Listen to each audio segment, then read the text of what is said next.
வணக்கம் அப்ரஹாம். தாங்கள் கூறியது மிக மிக சரியானதுதான். திருநெல்வேலி மாவட்ட ஆட்சியர் அலுவலகத்தில் நில எடுப்பு தாசில்தாராக பணியாற்றி வந்த செல்வகுமார் என்பவர் நாம் தமிழர் கட்சியில் பணிகள் செய்ததாக வந்த புகாரை தொடர்ந்து தற்போது கட்டாய காத்திருப்பு பட்டியலுக்கு மாற்றப்பட்டிருக்கிறார். இதற்கான உத்தரவை திருநெல்வேலி மாவட்ட ஆட்சியர் கார்த்திகேயன் தற்போது பிறப்பித்துள்ளார். அப்ரஹாம், பார்த்தீர்கள் என்றால் நெல்லை மாவட்ட நில எடுப்பு தாசில்தாராக இருந்தவர் செல்வகுமார்.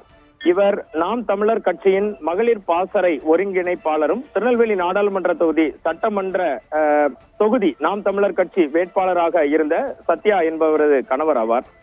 இந்த வட்டாட்சியர் தாசில்தார் செல்வகுமார் கடந்த சில மாதங்களாக நாம் தமிழர் கட்சி பணிகளில் தொடர்ந்து ஈடுபட்டு வந்ததாக புகார்கள் எழுந்தது. இந்த விவகாரம் தொடர்பாக மாவட்ட ஆட்சியர் விசாரணை மேற்கொண்டு முதற்கட்டமாக நெல்லை மாவட்ட நில எடுப்பு தாசில்தார் செல்வகுமாரை தற்போது காத்திருப்போர் பட்டியலுக்கு மாற்றப்பட்டுள்ளார். இந்த உத்தரவை திருநெல்வேலி மாவட்ட ஆட்சியர் கார்த்திகேயன் பிறப்பித்திருக்கிறார். அதை அவர் உறுதி செய்தார். இந்த சம்பவம் தொடர்பான விரிவான விசாரணையை மாவட்ட வருவாய் அலுவலர் சுகன்யா மேற்கொள்வார் என மாவட்ட ஆட்சித்தலைவர் உத்தரவு பிறப்பித்துள்ளார்.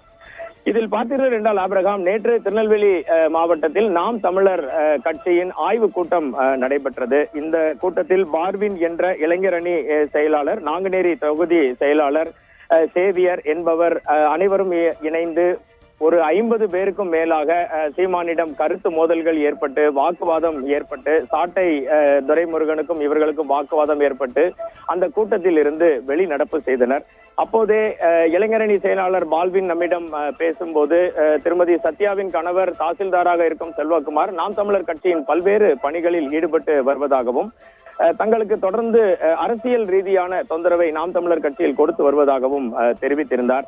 இந்த தகவல்கள் அனைத்தும் ஊடகங்களில் வெளியாகி மிகப்பெரிய பேசு பொருளானது. இதற்கு பிறகு நேற்று மாலை மாஞ்சோலை தேயிலை தோட்ட தொழிலாளர்களை விக்ரமசிங்கபுரத்தில் சந்தித்த நாம் தமிழர் கட்சி தலைமை ஒருங்கிணைப்பாளர் சீமான், கட்சிக்குள் இது போன்ற பிரச்சனைகள் ஏற்படுவது மிக மிக சாதாரணம், நான் இந்த மாதிரி விஷயங்களை ஒரு சர்வாதிகாரியாக மேற்கொள்வேன் என்றும் தெரிவித்திருந்தார். அதன் பிறகு இன்று தூத்துக்குடியில் பேட்டி அளித்த நாம் தமிழர் கட்சி தலைமை ஒருங்கிணைப்பாளர் சீமான், நேற்று திருநெல்வேலியில் நடந்தது ஒரு சம்பவம் தான், 2026 இதை விட மிகப்பெரிய சம்பவம் நடைபெறும் என்றும் தெரிவித்திருந்தார். இதற்கிடையே தாசில்தாராக இருந்த செல்வகுமார் பல்வேறு நாம் தமிழர் கட்சி கூட்டங்களில் பங்கேற்ற வீடியோக்கள் இன்று சமூக வலைதளங்களில் வெளியாகி மிகப்பெரிய பரபரப்பை திருநெல்வேலி மாவட்டத்தில் ஏற்படுத்தியது. இந்த நிலையில் இது குறித்து தகவல் அறிந்த திருநெல்வேலி மாவட்ட ஆட்சியர் இது குறித்து விரிவான விசாரணையை நடத்தி தற்போது அவரை கட்டாய காத்திருப்பில் வைத்திருக்கிறார். அப்ரஹாம், தகவலுக்கு நன்றி வனராஜ் சங்கர்.